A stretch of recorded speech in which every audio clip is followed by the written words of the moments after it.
Агенцијата за млади и спорт и Цевитана со легендата на спортското новинарство Зоран Михајлов ви ги представуваат македонските спортски легенди.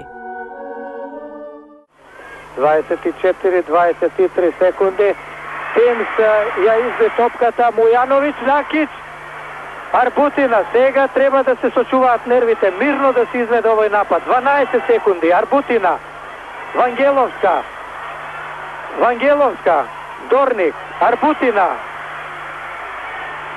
повторно Арбутина и поени на Арбутина и крај на мечот, крај на средбата, победа на Југославија, 57-56, победува Југославија. Југославија за прв пат во финалето на женскиот олимписки кошаркарски турнир овде во Чамшил гимназиумот во Сеул. Кошаркарката Стојна Вангеловска секако е најдобрата спортистка на Македонија на сите времења. Таа е спортистка која го прокрстари светот и во својата богата кариера како играч, а потоа и како тренер освои многу трофеи, медали, дури и не може да се избројат колку е голем тој број на освоени трофеи. Стојна Вангеловска почна да игра кошарка како девојченце во Васил Главинов, 8-годишното училиште во кое што учеше. Тогаш кошарката ги привлекуваше младите девојки, па една од тие што брзо го засака овој спорт беше таа и добро беше што се случи тоа, затоа што подоцна направи навистина една блескава, да кажам, фасцинантна кариера. Зарем има нешто повеќе од тоа да се освои европско злато во сениорска конкуренција или да се освои сребро на олимпијадите? Тоа на Стојна Вангеловска и успеа, а патем да кажам дека во оној состав на поранешна Југославија, кој представуваше страф и трепет не само за европските, туку и за светските простори пошироко, 5 години беше капитен на таа селекција и под нејзино водство, значи под капитенската палка на Стојна Вангеловска, репрезентацијата на поранешна Југославија на Олимпијадата во Сеул 1988 година го освои сребрениот медал, што беше изненадување можеби за кошаркарскиот свет, но борбеното друштво, би рекол, на Вангеловска успеа да стигне во финалето. Тука веќе против американките не можеа да издржат, иако не загубија со некој висок резултат, како што многумина прогнозира. Резултатот беше 77-70 и тоа беа навистина едни пријатни мигови за Стојна, за македонскиот спорт и воопшто за сите ние што бевме дел од таа олимпијада во Сеул.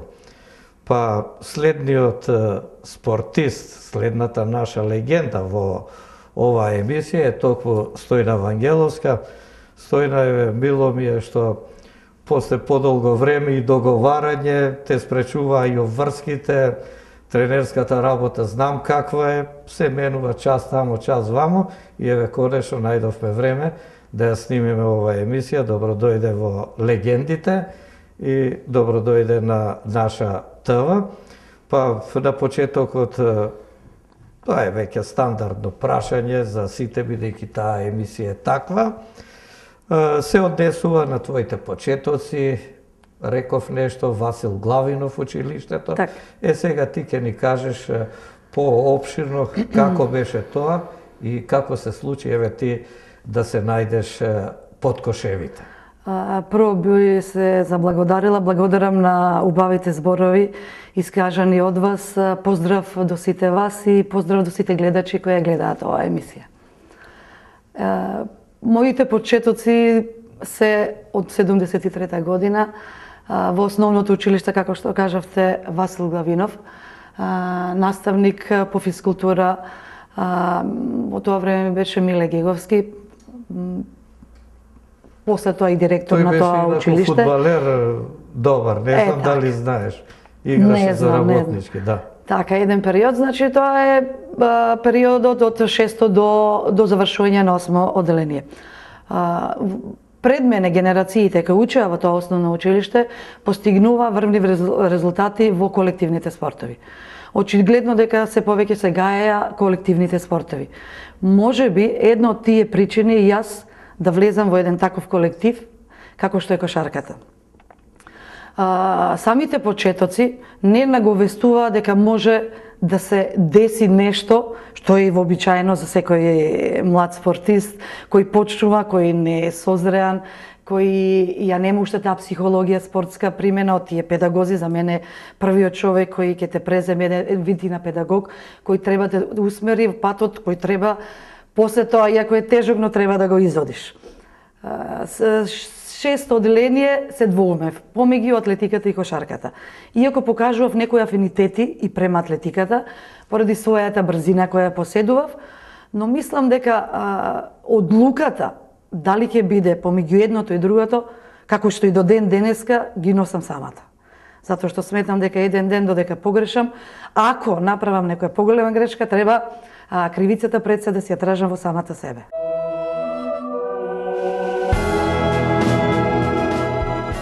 И што беше тоа, еве, што беше решавачко да одиш во кошарката, а не во атлетиката? Рече дека самата си Точно, одлучила. ме привлече магијата на кошевите, ме привлече таа магична топка.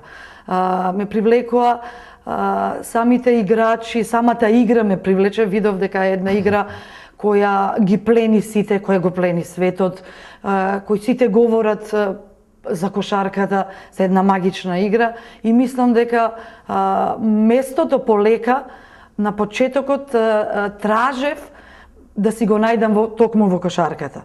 7 и 8 одделение беа преокретници за тие почетни кораци во кошарката, каде што полека, но сигурно се покажуваше некој квалитет кој тлее во мене. И тоа те охрабруваше секако. Тоа ми даваше уште поголем мотив. Се ангажираш уште повеќе. Уште повеќе се ангажирав, еден мотив поголем да пробам и да видам дали стварно можам да направам нешто што го до тогаш беа недостапни некои играчи кои се дивев на нивните величини што го имат направено во спортот. И кој беше твојот прв клуб по настапите за училиштата екипа? По завршувањето на средното образование се зачлени во кошаркарскиот клуб Студент. Студент во тоа време беше најтрофеен клуб од нашата република до 91 година. Единствен клуб кој играше во првата сојузна лига. И мислам дека чекорот кој и тој го направив беше адекватен, каде што можам да продолжам со активно играње и воедно и со активно школување. Веднаш стана стандардна во Студентеве, јас не можам да се потсетам на тие времења. Во Студент влегов во една генерација каде што бевме 120 јуниорки, младинки. Требаше година и пол, затоа што во тоа време Студент располагаше со најдобрите кошаркарки од Македонија. Све што беше најдобро беше во тој клуб. Имаше една селекција поизострена. Имаше една селекција каде што требаше време да се привикнеш прво на начинот на работа, на обврските професионални, полупрофесионални, да кажам, клубот ги имаше и ги држеше тие принципи. Година и пол беше периодот додека јас влезам во таа, да кажам, 6-7 играчи, за да можам полека да стигнеш до првата да влезам до првата петорка и да полека ги искажувам своите квалитети кои ги поседувам. Значи, после 1,5-2 години веќе стануваш стандардна во Студент. И не само тоа, туку во тој период те забележуваат и стручњаците надвор од нашата република, па набрзо ми се чини беше повикана и во младинската репрезентација на Југославија. Тогаш имаше еден убав систем кошаркарскиот сојуз на Југославија, организираше кампови за младите, не само за младите спортисти, туку воопшто за сите кошаркарски селекции, па и ти се најде во тие кампови. Јас се најдов во тие кампови по одигрувањето на првата лига која одигра Студент. Тука веќе почнав да ги покажувам одредени квалитети кои можам да ги задоволам критериумите за нешто повеќе, играње во некој поголем клуб. На тие кампови 3-4, иако беше тешко, напорно, тешко можеше да се издржат поради начинот на работа, принципот на работа, професионализмот по 4-5 сати останување, испитување на психолошката состојба на самиот играч, концентрацијата, правењето на милиони тестови, да не кажам, кои треба да ги направам за да влезам во тие кампови. И тоа све допринесе на некој начин тие кампови да ми ја малку отворат вратата за да можам да отидам негде во некој клуб кој што поседува и има квалитети, да афинитети, да постигнува врвни резултати во својата држава и надвор од нашите граници. Значи, беше тешко на тие кампови, но корисно. Тешко сигурно, ништо не е лесно. Патот кој треба да го одиш е тежок и трновит и непредвидлив. Пред се мора да расчистиш. Ти си имаше уште тогаш, веројатно поставена некоја цел. Точно. Заклучив од она што го кажа претходно, дека желбата ти беше да дојдеш во некој голем клуб и таму да станеш стандардна и веќе да биде се отворено пред тебе во кошаркарскиот спорт. Пред се треба да расчисти самиот со себе што сакаш во животов. Јас, како што почнав да се бавам спортот, така и повеќе созревав и одлуките кои ги носев требаше добро да размислам за да видам дали понатака треба да продолжам, да се бавам со и да се посветам на спортот, затоа што врхунскиот спорт не трпи импровизација. Поготово професионалниот. За професионалната обврска треба да си дел и жртва на тој спорт.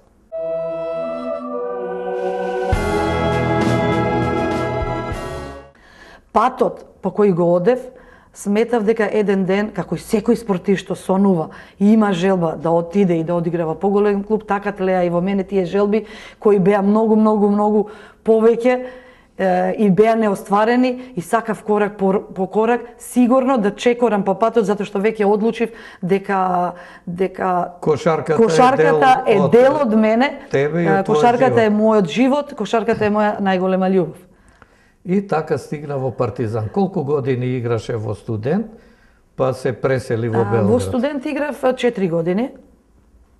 По тие 4 години тука наследија... беше она основното калење твое. Основното калење. Да. Во тие 4 години отидов на тие пробни 3-4 кампа, каде што бев под надзор на 20 на тренери. Воедно уследи поканата за Европското првенство на младинки, значи 83 година. Тоа е после одењето во Партизан, каде што во Партизан веќе експлодирав таа година, го ја освоив двојната круна и купот и првенството на Југославија. Наредната година веќе те забележаа сите и рекоа еве го плеймејкерот. Тука е очигледно, знаете како во тие години 18 години, 17-18 години луѓето кои се задолжени за тоа многу подобро можат да видат одстрана за каков човек се работи пред се, за кои квалитети и што све треба да се направи за да биде носител на една репрезентација која подолг период би ја носела таа репрезентација. Едноставно го открија твојот карактер и заклучија дека тој е токму таков каков што треба да биде еден врвен спортист. Ти тоа го поседуваше. Сега бидејќи спомна, ми е страв да не испуштам во текот на емисијата да кажам, со Партизан ја освои двојната круна во поранешна Југославија. Триумфираше потоа и со екипата на Јежице, затоа ќе стане збор нешто подоцна, меѓутоа желбата ми беше да кажам дека ти како играч ги освојуваше шампионатите и куповите уште во две држави, Македонија откако се осамосталивме, исто така триумфираше со екипата на Панатинаикос во Грција, значи во 3 држави освојуваше трофеи. Ако ќе се додадат и оние тренерските успеси, додаваме уште 2, Црнагора и Бугарија. Ова беше вака за да те представам комплетно, а сега одиме со твојот пат во Партизан и она што го спомнам, настапот за младинската репрезентација на Југославија на Европското првенство во Финска 83-та година. Тоа беше пред Олимпијадата во Лос Анџелес. Така, после тие кампови поминати во период од 2 години, ја добив поканата да бидам дел од екипата од 22 кошаркарки, кои 12 ќе се изберат за Европското првенство за младинки во Финска. На тоа Европско првенство го освојуваме златниот медај. Јас бев прогласена за најдобар плеймейкер на таа Олимпијада, на тоа Европско првенство. По освојувањето, 83-та година, јас добив покана да бидам дел од списокот кои ќе бидат дел од сите сите кампови припреми кои треба да се одржат во тој период од година дена, за да може се направи потесок список кои ќе влезат во тие последните финиш 6 месеци за Олимписките игри во Лос Анџелес. Не можам да кажам дека многу голема предност ми даде Европското првенство, но самата медаља и прогласувањето на најдобар плеймейкер ме исфрли за да можам да верувам, иако јас со голема предпазливост ги примав сите тие пофалби од челните луѓе, но пак требаше да се потврдам кој играч, затоа што во таа репрезентација 84 година беше една Софија Пекич, една Билјана Месторовиќ, Јелица Комненовиќ, кошаркарки со голем бекграунд позади себе. Да, големо искуство и настапи, така да таа Олимпијада дојде кон некој, да кажам, и еден вид на заслуга тоа што го направив на Европското првенство во Финска во младинска конкуренција. Во тој период ти си играше за Партизан, тоа да не го повторуваме, стандардно и беше еден од главните играчи. Точно, знаете вие многу добро, Зоки, дека за да се влезе на тој список за Олимписките игри, прво треба да ги поминеш тие кампови од 200 кошаркарки, значи кои го прават еден поширок список во Југославија, во тоа време се правеше, од тие 200 се да кажам собираше на 50-60 кошаркарки последните 6 месеци и веќе во финишот. И сите бевте во исчекување, кој ќе влета во конечниот список. Во конечниот список од 22-24 кошаркарки да влезеш. Јас влегов во тој список и после тоа веќе е работа, поголем дел да кажам е работа. Ми се допадна што една работа спред себе се ценеше квалитетот. Во тој дел бев сигурна, ако добро работам, добро се припремам, дека ќе успеам за да влезам на тој потесен список меѓу 16 или 12 кошаркарки. Кој беше тренер тогаш на женската репрезентација на Југославија? Главен селектор на таа репрезентација беше покојниот Милан Васоевиќ.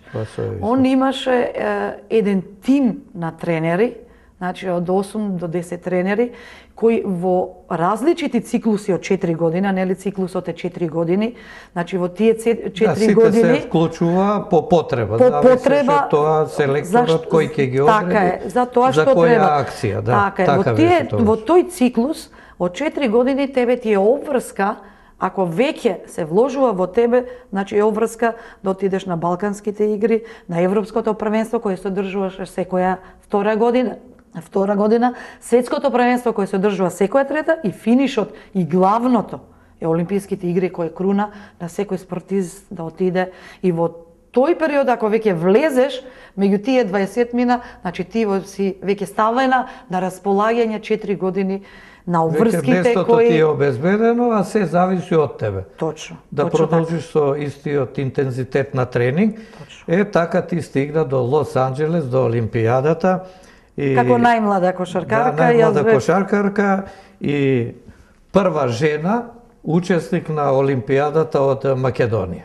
Женската кошаркарска репрезентација имаше голема шанса да дојде до медал, но не успеавте. За тие случувања ме интересира.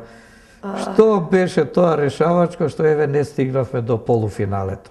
На Олимпијадата, ако се вратиме наназад, во Лос Анџелес имаше само една група. Едниот блок не учествуваше. Да. Значи, само 6 репрезентации беа.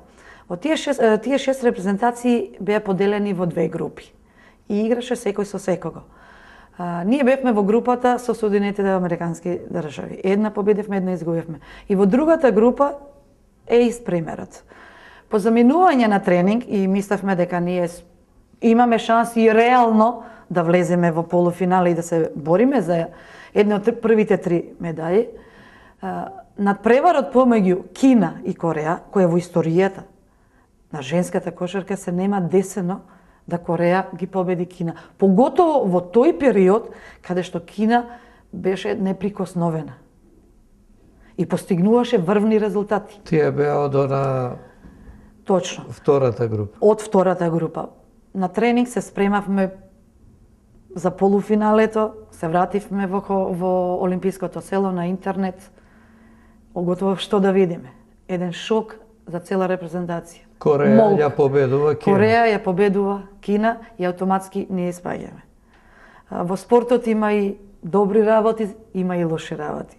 Секој спортист треба да се справи и со лошото и со доброто. Треба да се поднесе. Со лошото треба да се поднесе и да се извлече добра поука од тоа што ни се деси.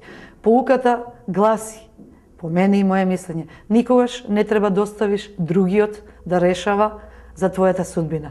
Реши си ја самиот за да можеш... Од почеток тргни. Точно, тргни, за да можеш лесно и полесно психички да влезеш во надпреварот кој значи нешто, кои се тешки надпревари и кој психички и со висока концентрација треба да се издржи.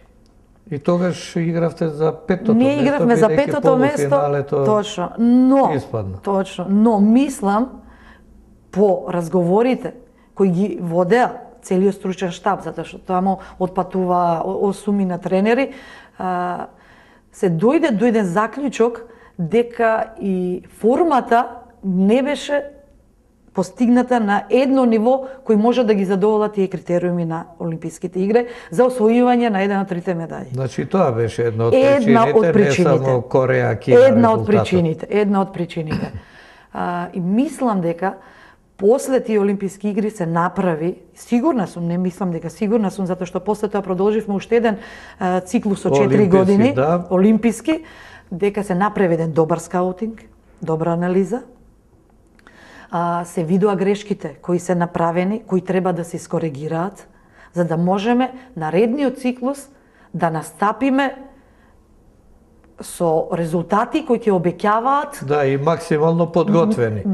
И кои ќе обеќаваат нешто што на Олимписките игри ќе бидеме едни од водечките репрезентации кои може да освојат едно од трите медаји. Да не е присутно она сомневање, оној сомнеш од Лос Анџелес, дали бевме до границите на врвна форма или нешто потоа, туку да се стигне до врвот за да може да се носиш равноправно и со најсилните. Во тој период се постигнати и најголемите резултати.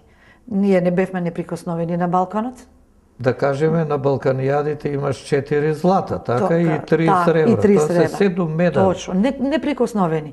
Прв пат во женската кошарка се деси на Европското првенство за сениорки во Кадис, Шпанија, да ги победиме велесилата Советскиот сојуз. И тука практички ние покажавме дека се работи за една сериозна репрезентација, која сериозно работи, сериозно чекори и се припрема за најглавното што треба да биде Олимписките игри. Сега го спомена Кадис, таму Југославија ја освои титулата, го освои златниот медал, го совлада, ти кажа пред малку, најголемиот противник. Меѓутоа, Кадис те поврзува и со нешто друго. Ти беше прогласена за MVP играч на тоа првенство, во најдобрата петорка, и ми се чини дека е ова тој трофеј што го доби во Кадис, и тоа сигурно беа твоите до тогаш најстрекни мигови, ајде вака, подсети се на Кадис и тие доживувања. Кога дозна дека си еве најдобар играч на шампионатот. Какво е тоа чувство? Има 3 работи кои ме врзуваат за Европското првенство во Кадис. Првата работа е што пред Европското првенство кошаркарките и целиот стручен штаб ме избра да бидам капитен на сениорската репрезентација. Голема чест и привилегија да твоите кошаркарки кои се работува со нив те назначат за нешто што за секој представува големо задоволство и голема чест. Ама и малку се И голема сиот товар треба ти да го преземеш. И голема обврска, Да. така е. Товар кој во секој момент треба да размислуваш, да ги убедиш твоите кошаркарки дека тоа што го правиш, да си десна рака на тренерот, дека е тоа патот кој го одиме, иако е тежок, ќе се суочиме со милион проблеми, ќе се суочиш во тој дел. И кризни моменти И во кризни текот на моменти мечот имаше. и така, Да. падови. Сето Така. тоа треба да се надмине. Така. И втората работа беше прогласувањето, иако не знаев, до последниот момент, вечерта имаше гала вечер, кој што ја организираше организаторот на Да. Европското првенство. На вечерата сите седев релаксирано, се славеше. Одеднаш, кога го слушнав моето име, едноставно... Викаш да верувам или не? Или не можеш да веруваш дека правиш големи работи кои се во тој момент може или пред тоа европско едно недостижно нешто за мене или правам работи кои носат големи резултати. И одеднаш си на врвот. Одеднаш се качуваш на врвот и добиваш еден заклучок дека стварно тоа што го правиш, што си дел од спортот, што си голем професионалец, едноставно луѓето те наградуваат за добрите дела кои ги постигнуваш. И третата работа е самото Европско првенство, затоа што тоа е успех не само на мене, успех на целата таа репрезентација, успех на целиот тој стручен штаб, успех на целата федерација, затоа што сите тие луѓе работеа, вложуваа за да таа репрезентација се искачи на тронот и да бидеме европски прваци. И на крајот нормално сите задоволни. А како беше прославено во твојата репрезентација, твоето прогласување за најдобра и за во најдобрата петорка? Тоа се големи моменти во мојот живот. Пак ќе кажам, тоа е не само јас го направив, него го направија и моите кошаркарки. Јас со својата работа, со своето влијание, со своето делување да бидеме истомисленици во тоа што го работиме, да веруваме во тоа што го правиме, да веруваме во работата која работиме, не носи За да бидете и посилни. За да бидеме и посилни. Поединствени, да. Ако сме поединствени, резултатот ќе дојде сам по себе. Како што дојде. Како што иде. Во тој период ти настапуваше се уште за екипата на Партизан или веќе Не, беше веќе преселена заминав и во преселена во Лјубљана, Словенија, во играше за Лјубљана. Јежице. Така. Јежице имаше еден силен состав тогаш. Еден силен И состав. постојано беше аспирант за шампионската титула Точно или така, за точно така. купот. Во Партизан колку време остана? Една година останав. И после тоа Отидов во Јежице, кој во се задржав Јежице. еден подолг период од 5 години. 5 години таму, Во да. тој период го освоив и купот на Југославија и првенството на Југославија. Екипата играше во Европа.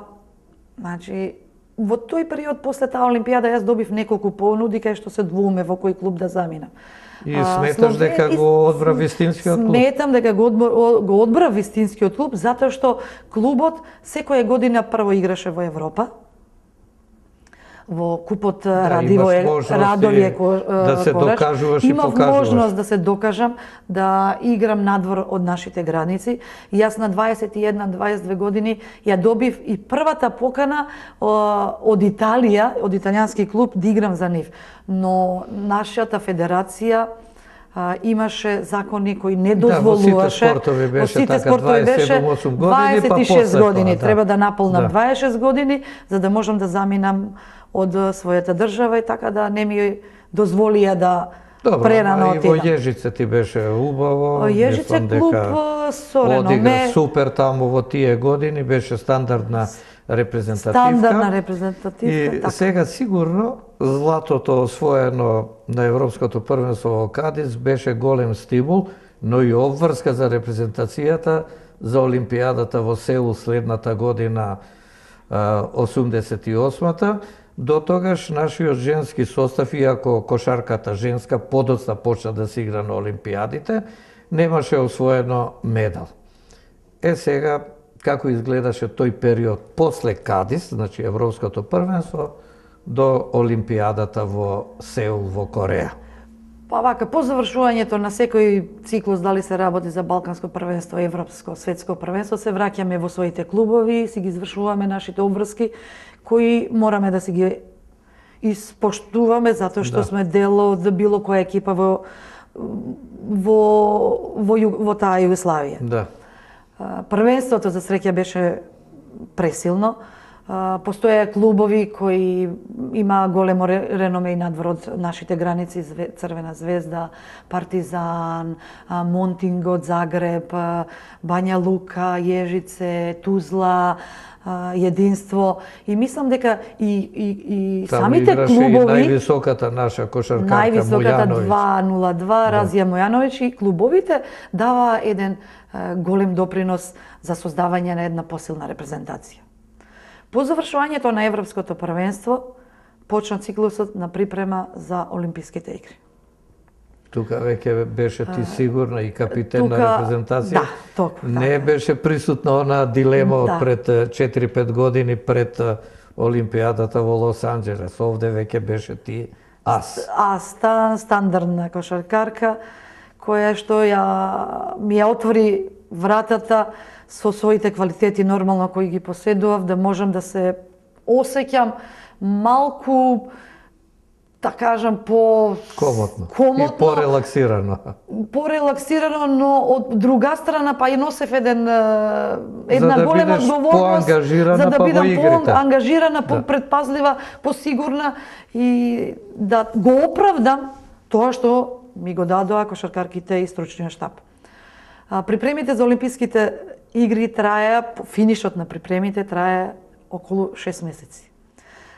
Лигата се скрати да трае пократко, за да има време за да се направат едни припреми од 6 месеци, мислам еден подолг период, затоа што тоа е патот ако сакаме од најдобрите да бидеш најдобар.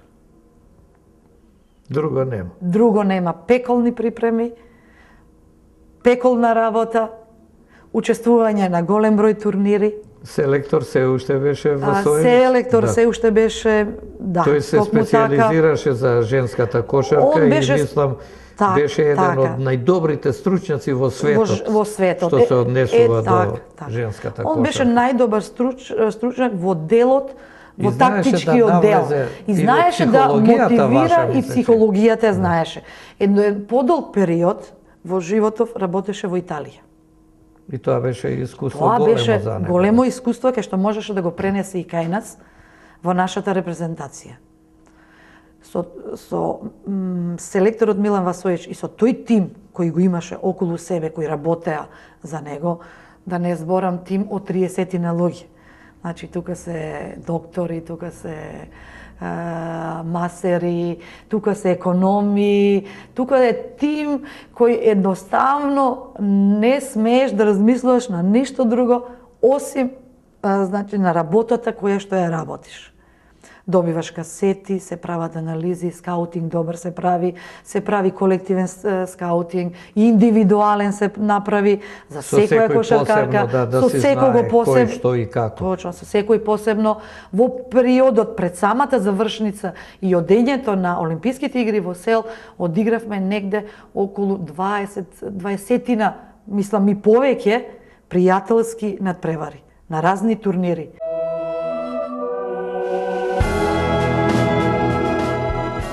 Одигравме еден турнир каде што беа и австралиската репрезентација, пошто ние бевме и на крај се сретнавме во полуфиналето. Со Австралија и возбудлив финишот беше тој меч. Но сакам да кажам една работа. На Олимписките игри во Сел се направија две групи.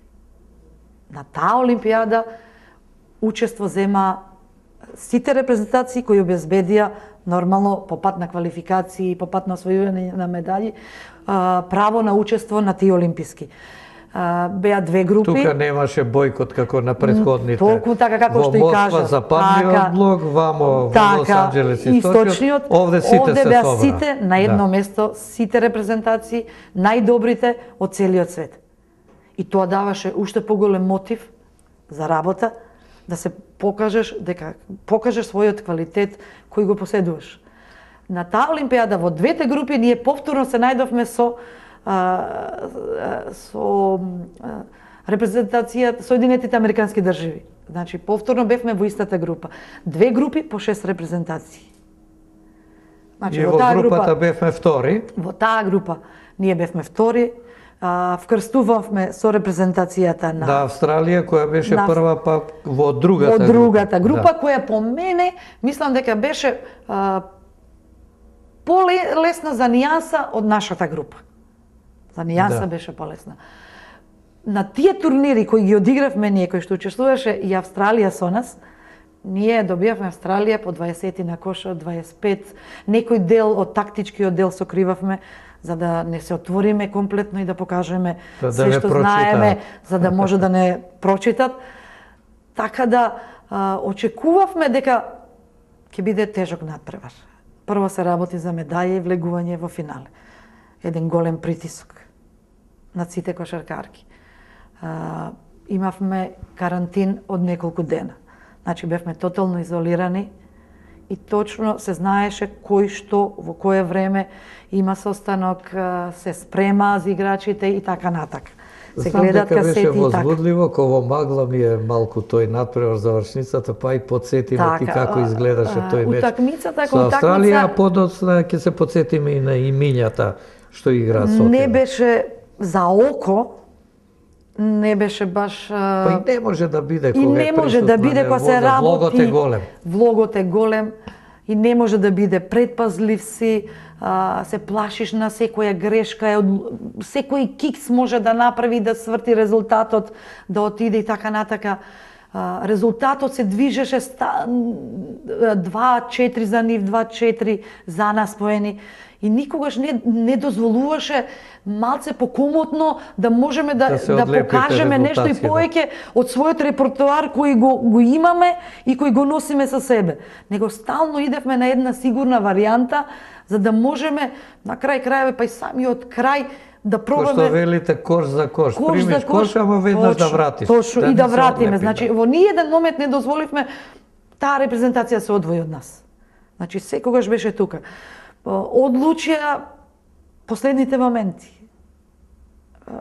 Фала на Господа, може би и работата која до тогаш ја работевме, го даде тој резултат. Го даде тој резултат. Се имаше тајмаут, се зема тајмаут. На тој тајмаут кој го имавме, селекторот инсистираше да одиме на друга варијанта. На варијанта да мора се направи една промена. Ако се сеќаваме, влезе Полона Дорник, значи нападнавме со две високи испод кош, тоа е Разија Мујановиќ од едната страна. Да ги изненадиме австралиците. За да може да се изврши некој удвајање и во случај ако не изротира да топката се спушти, за да можеме да дадеме кош. И на тој тајмаут Полона Дорник прекјути. Затоа што ипак требаше да преземе одговорноста. Во моментов да она кажеше дека не може, сигурно ќе се отидеше на некоја друга варијанта. Значи, ќе отидевме на некоја варијанта. Ние направивме промена на дворешните играчи, да се извршат промена на играчите, за да може полесно топката се спушти и да времето полека истеку и да го завршиме нападот онака како што... Чекате крајот од нападот. Точно, како е. Со две високи Полона Дорник, се сеќаваме, по двата од капица кои ги спуштив топката да оди од капица горе, она ја врати. Јас повеќе немав солуција и немав време за да можам да направим уште едно додавање да она го одигра она што треба да одигра 1 на 1 со удвојување и спуштање на топката. Значи, пасот отиде по диагонална на крилна позиција, Арбутина во тој момент на 7 секунди до крај шутира, иако е испарирана, нели, играч испред незе, топката иде многу високо. Во тој момент само и самиот играч може да процени дали топката е околу кошот, дали тоа сигурен кош ќе влезе или топката ќе се одбие тука. Во прав момент утрча, ја фати, испод кош даде и тука и заврши надпреварот со наша победа. која мислам и тоа е моje мислење дека е потполно заслужено победата против Австралија, потpuno е заслужена. Се сеќавам на таа радост, сите затрчавте таму, веселба на теренот. Точно. Прво вака шок, е или не вистина победава и плачва во финалето, меѓутоа тоа беше вистина и дојде финалето со Соединетите Американски држави. Тука веќе бевте попуштени целата репрезентација и американките беа фаворитки, но одигравте одлично, се носевте, кажав на почетокот, 7 разлика. Ги спомнавме Дорник, Мујановиќ, Арбутина. Така. Кои беа другите? Накич, Слаđana Голич, Квесич, Елеонора Вилд, Мара Лакич, Милошевиќ. Да, тоа е таа репрезентација која беше склоп на малце помлади и повозрастни поискусни кошаркарки. Меѓутоа сите имавте и тие помладите има доста настапи на меѓународна сцена. На такви надпревари не можеш никогаш да рачунаш на 5-6 кошаркарки. Ипак се работи за едно надпреварување, исцрпувачко надпреварување, кое долго трае, тешки противници и тука мораш да имаш минимум 10 кошаркарки спремни кои во секој време можат да одговорат. Не да видиме или дали ќе може варијантата или нема да може, дали ќе одговори или не. Значи 10 кошаркарки кои се спремни да одговорат на задачите поставени од страна на селекторот, на предизвикот што го носи олимпискиот настап. Олимпијадата заврши одлично со сребрен медал, а следната година ве очекуваше и светското првенство во Малезија. Тука веќе репрезентацијата на поранешна Југославија доаѓа, да не речам, и како фаворит. И сега за тој период, од Олимпијадата до Малезија, до светското првенство, каде што, веднаш да кажам, бевме втори. И имаш сребрен медал и од светските првенства. Прво би сакала накратко само да кажам за финалето против Соединетите Американски држави. За Сеул. За Сеул. Да. Значи, самото финале покажавме дека репрезентацијата која игра со нив покажува една голема сериозност и дека веќе се приближи по квалитет до најдобрата репрезентација во светот. Тоа се Соединетите Американски држави. Значи, веќе наговестуваше дека ние сме, можеме да бидеме на наредната Олимпијада единствена репрезентација која може да им парира на американките и да се бори дури за злато. Дури за злато. По завршувањето на олимписките 77-70 загубивме, покажавме квалитет, се направи истиот принцип, значи играчи, некои си замина, значи тие некои поискусни веќе замина, јас останав и уште е голем број на кошаркарки кои продолживме во вториот циклус, да кажам, за мене втор циклус олимписки, и тоа цел циклус, ако кажеме од 4 години олимпискиот циклус. После таа олимпијада циклусот е балканското, европско, светско првенство. Ние на светското првенство веќе во Малезија го освоивме сребрениот медал. Ние тамо веќе со америчката репрезентација покажавме дека можеме да се носиме и можеме на таа олимпијада, затоа што и кај нив се направи една промена на генерација. Тие кошаркарки од Шери Милер, која добре знаме, Индонова, која закуца на олимписките игри. Треба овие помладите да го достигнат тоа ниво и тој момент можеше да се искористи. Можеше да се искористи и мислам дека моje мислење е дека ако продолжевме до Барселона, која што се одржи Олимпијадата, мислам дека тука ќе бевме неприкосновени и тука ќе се скачевме на тронот.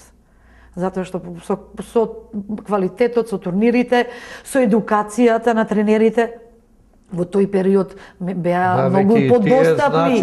Значеа многу за кошаркарски. И подостапна беше литературата, подостапни беа материјалите кај тренерите, полесно можеа да се едуцираат и надвор од нашата граница, да добиваат и бара, веќе не беа анонимни, заминуваа тренерите и мислам дека во тој период можевме, последното што го одигравме, тоа беше светското првенство во Малезија и тука ја завршив. Да се чувствува распадот на почна да се чувствува државата распадот и на државата. репрезентацијата, Точно, токму така. Јас бев тогаш и во Јежице. Во тоа време од Јежице јас неколку месеци веќе беше наговестено дека може да се деси нешто и јас веќе си заминав од Љубљана.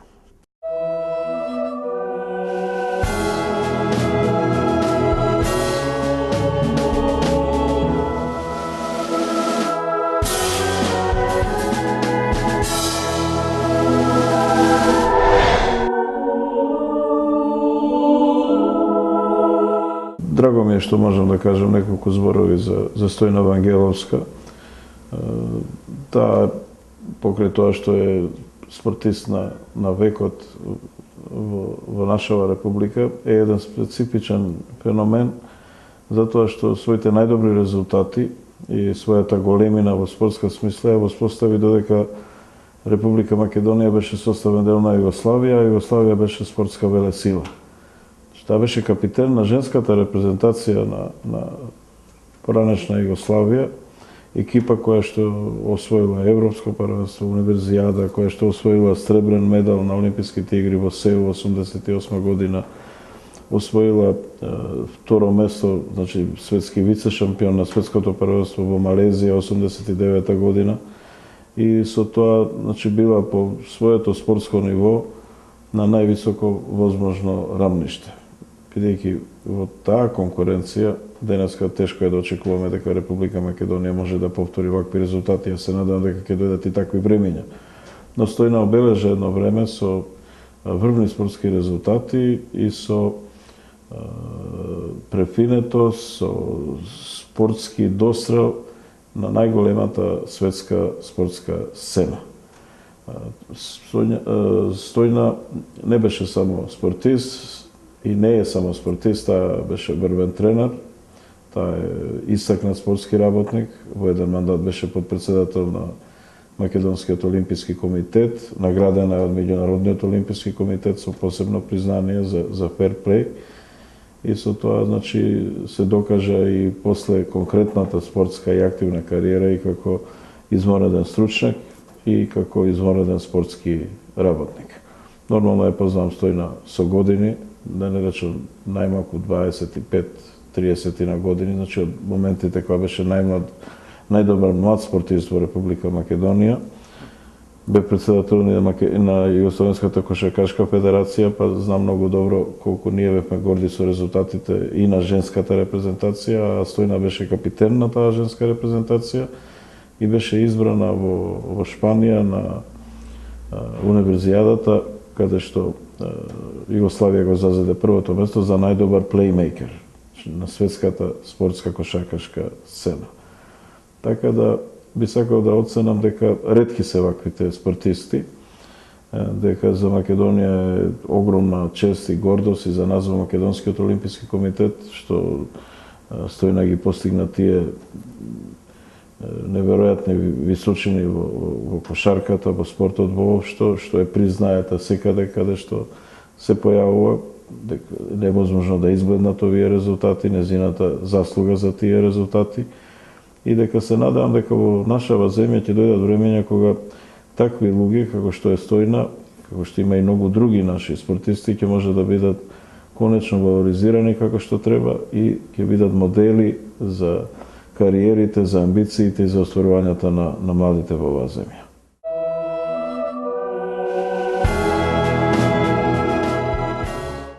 И каде продолжи твојот кошаркарски пат? По заминувањето од Љубљана продолжи во Панатенеикос, клуб со традиција, кој денеска е еден од најдобрите во Грција. Останав 2 години, тама го освоив и купот и првенството. После 2 години, после долго размислување, иако не бев во некои години каде што може би треба да размислувам за завршувањето на својата кариера, сакав едноставно да се доближуваше тогаш до 30-та година. Се доближував до 30-та, 28 години, 29. Сакав да се представам во најдобро светло во својата држава, да и луѓето од Македонија, оние поготово кои го сакаат спортот, кои имале прилика да ме гледаат преку малите екрани, сакав едноставно поблиску да се доближам до нив, да направам нешто и во Македонија, да го подигнам. Кошаркарскиот свет слушаше Вангеловска, точно. Македонката Вангеловска, меѓутоа овде одамна играше, во студент некој те забележаа тогаш, некој не, многумина можеби и се зачудија кога отиде во Партизан, многумина можеби и се запраша што бара сега ова девојче таму, дали ќе успее или не, меѓутоа добро направи. Сега сакаше да се докажеш и пред своите луѓе овде во Македонија, се врати и доаѓаш во... Едноставно да ме видат, да видат за кое име и презиме се работи, за каков човек се работи пред се, за кој бекграунд го носи позади себе, да го подигнам квалитетот, секој што ми било пред се на кошарката во Македонија и да почнеме да правиме резултати полека, ако може да се отвараме и да се почнеме да се приближуваме према тие критериуми кои Европа ги тражи од нас. И овде дојде отидов во Кавадарци. Во Тиквеш, по враќањето од Грција, во Тиквеш. Во Тиквеш Кавадарци отидов. Да, една година во Кавадарци.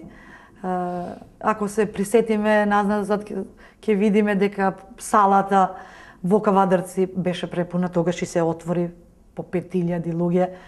Купот на Македонија ќе се одржи во Куманово, исто беше преполна.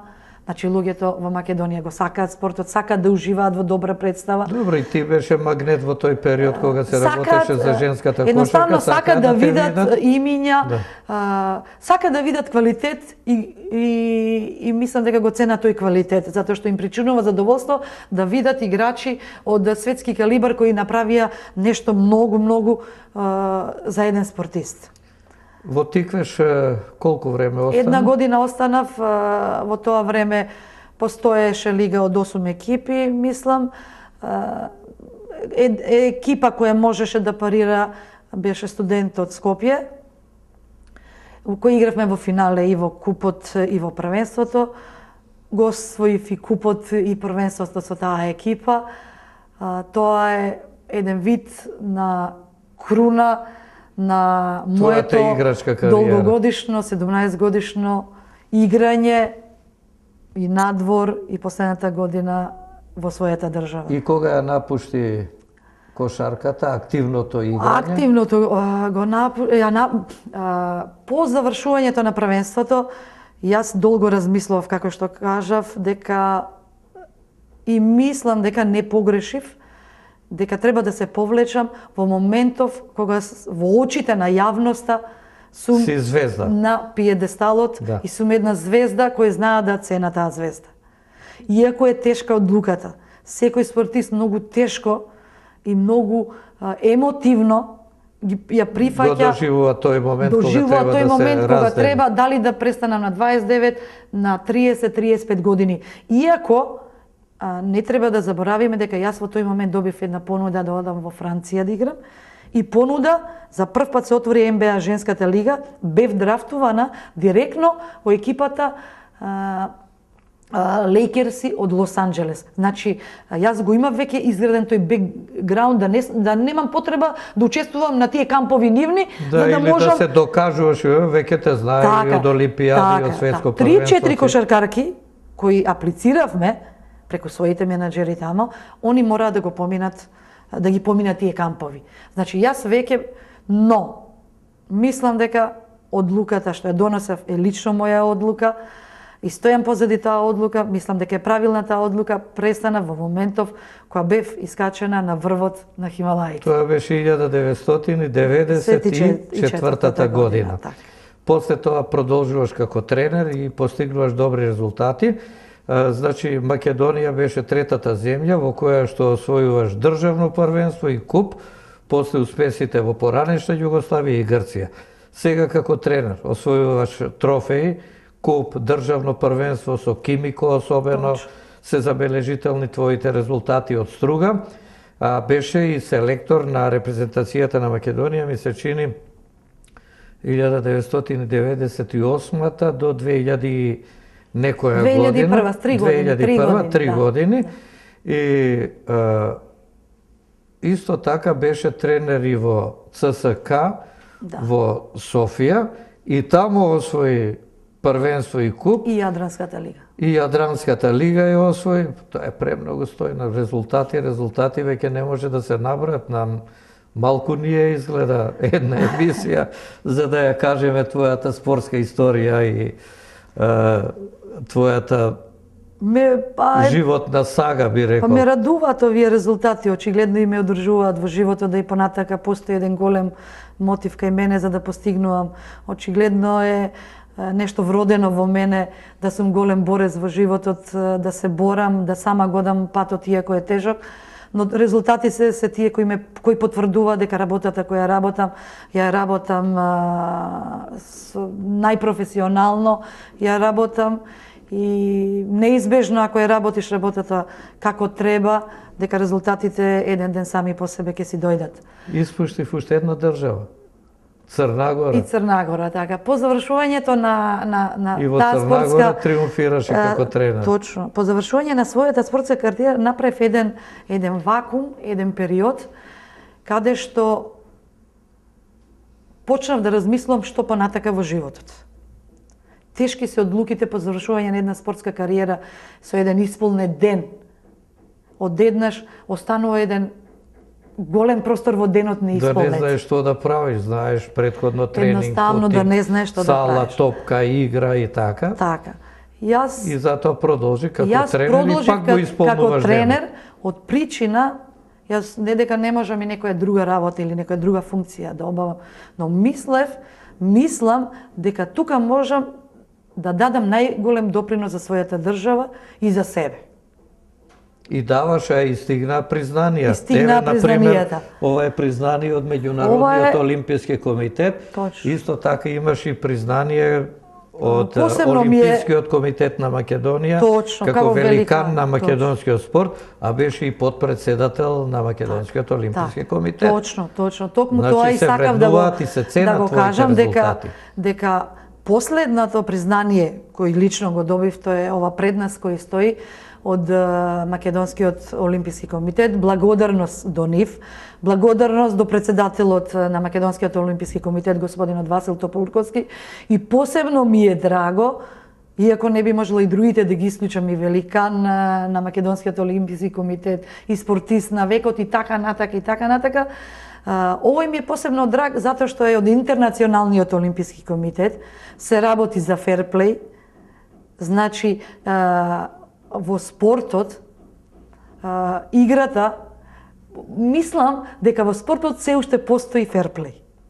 Само во спортот. Да, и спортистите се задоволни и среќни кога ќе го добијат тој трофеј. Затоа што јас сите овие признанија ги добивам со една голема пожртвуваност, со една голем професионализам, со една добра работа, и ми е посебно драго ова признание, поготово што е од Интернационалниот олимписки комитет.